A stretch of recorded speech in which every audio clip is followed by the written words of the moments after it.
जय हिंद मेरे प्यारे साथियों, मैं महेश प्रताप कुशवाहा आपका स्वागत करता हूं आपके अपने चैनल नॉलेज फास्टर पर। आज हम पढ़ेंगे व्यंजन।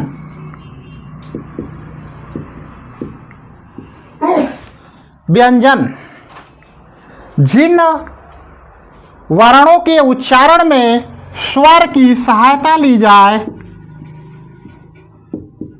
स्वर की सहायता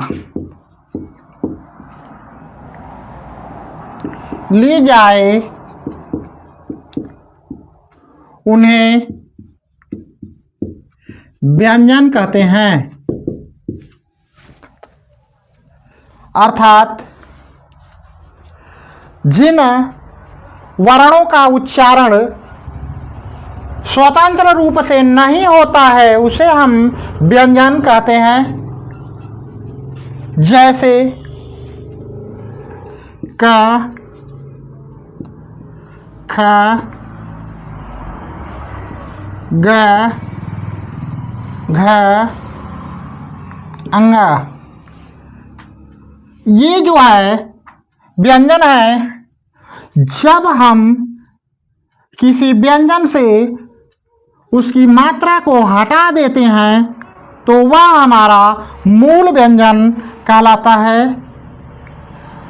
यह जो क बना है, क धन अ यानी क और अ के योग से बना है, वैसे ही ख धन अ और ग धन अ और घ धन अ और अंग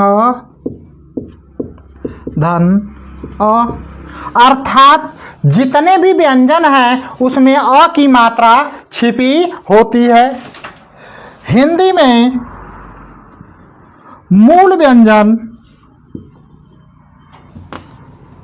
हिंदी में मूल व्यंजनों की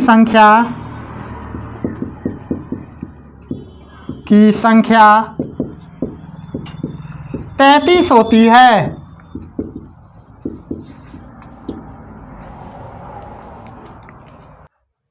व्यंजन के प्रकार।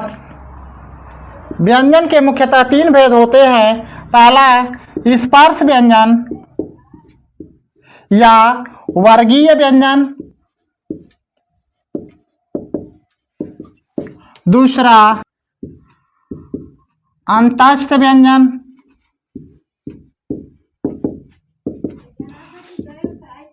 तीसरा ऊष्म व्यंजन।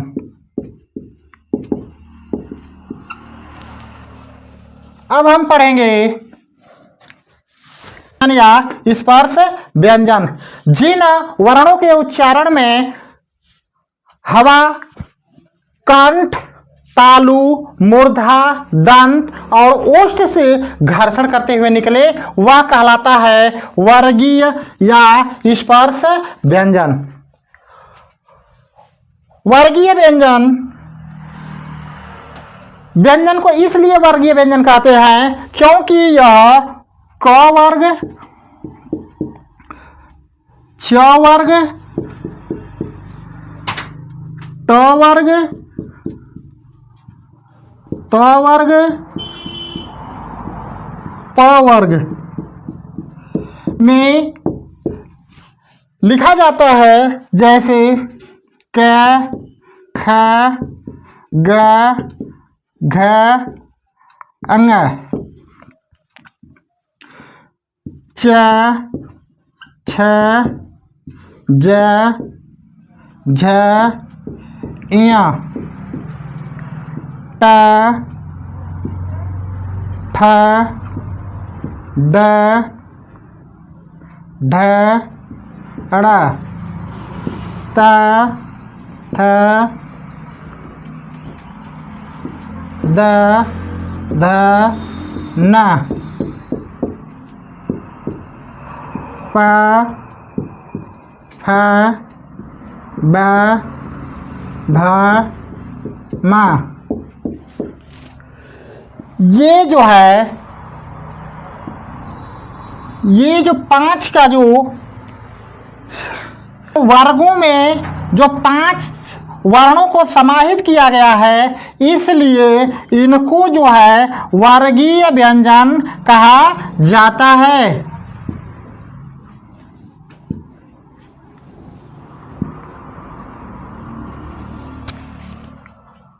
वर्गीय व्यंजन कहा जाता है। क वर्ग का उच्चारण स्थान कंठ, च वर्ग का उच्चारण स्थान तालु, ट वर्ग का उच्चारण स्थान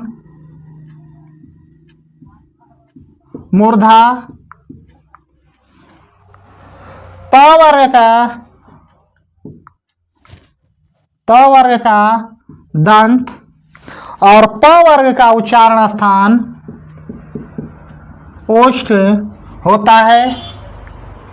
प्रायः क्षेत्रीय विशेषताओं के आधार पर जो है व्यंजन में जो मूल व्यंजन में स्वर अ की मात्रा मिली होती है, जुड़ी होती है, जिसकी कोई मात्रा नहीं होती है, उस पर व्यंजन की अपेक्षा स्वर पर ज़्यादा बल देने के कारण जो है उच्चारण संबंधी अशुद्धियाँ आ जाती है। जैसे ये क मूल व्यंजन क धन अ से मिलकर बना हुआ है, लेकिन जब हम इसको क्या पढ़ना चाहिए, लेकिन हम क्या पढ़ते हैं क। तो जब क जो मूल शब्द क की अपेक्षा हम किस पे बल दे रहे हैं, अ पे, तो इससे हमारी भाषा के उच्चारण में अशुद्धियां आती हैं। अंतस्थ व्यंजन,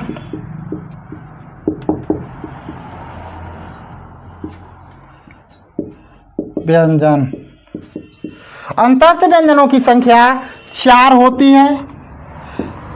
य, र, ल, व। इनका उच्चारण स्थान कंठ होता है।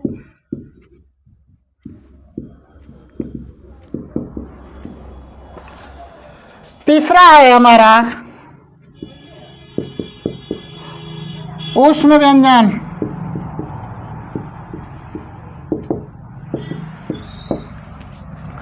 ऊष्म व्यंजनों की संख्या 4 होती है। श, श, स, ह। ऊष्म व्यंजनों का उच्चारण करते समय जब हवा रगड़ के साथ मुंह से बाहर निकले, उसे हम जो है ऊष्म व्यंजन कहते हैं। द्विगुण व्यंजन या उत्थित व्यंजन, उत्थित व्यंजन या द्विगुण व्यंजन। द्विगुण व्यंजन की संख्या 2 होती है। ड और ढ। यह जो है वर्गीय व्यंजन में जो ड और ढ है उससे अलग होता है, इनके उच्चारण में भी अंतर होता है। इसका प्रयोग प्रायः शब्द के मध्य में किया जाता है, जैसे मेंढक,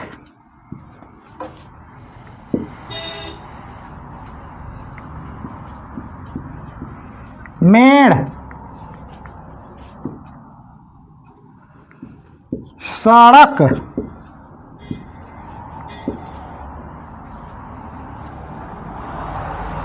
इत्यादि। संयुक्त व्यंजन, संयुक्त व्यंजन। संयुक्त व्यंजनों की संख्या 4 होती है, जो मूल व्यंजन और व्यंजनों के सहयोग से इनका निर्माण होता है, जैसे छ, त्र, ज्ञ, श्र। छ छ जो है क और श के योग से बना है। मूल व्यंजन क और श व्यंजन के सहयोग से बना है या योग से बना है। त्र जो है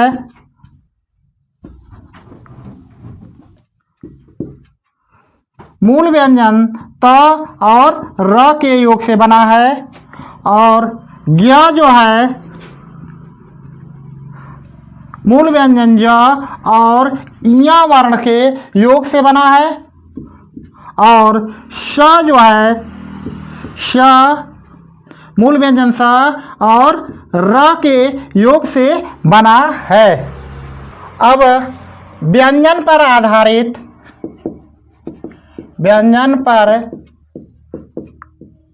आधारित प्रश्न।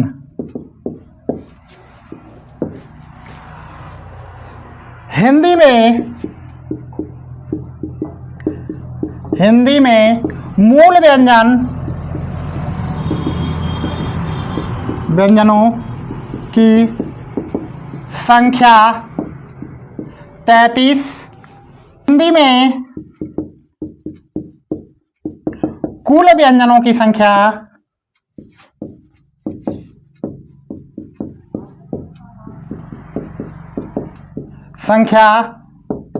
39।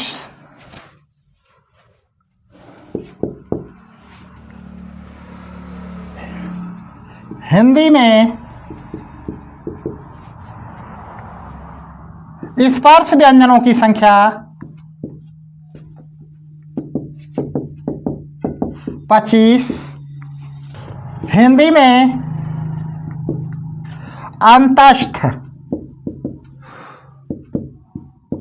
व्यंजनों की संख्या 4। हिंदी में ऊष्म व्यंजनों की संख्या 4। हिंदी में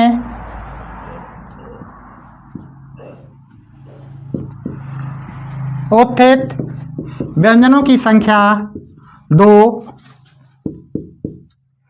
हिंदी में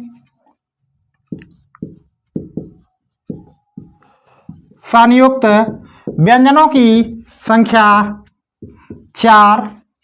इस तरह व्यंजनों में की कुल संख्या 39 होती है। तो आज के लिए बस इतना ही है। जय हिंद मेरे प्यारे साथियों, मिलते हैं अगले वीडियो में।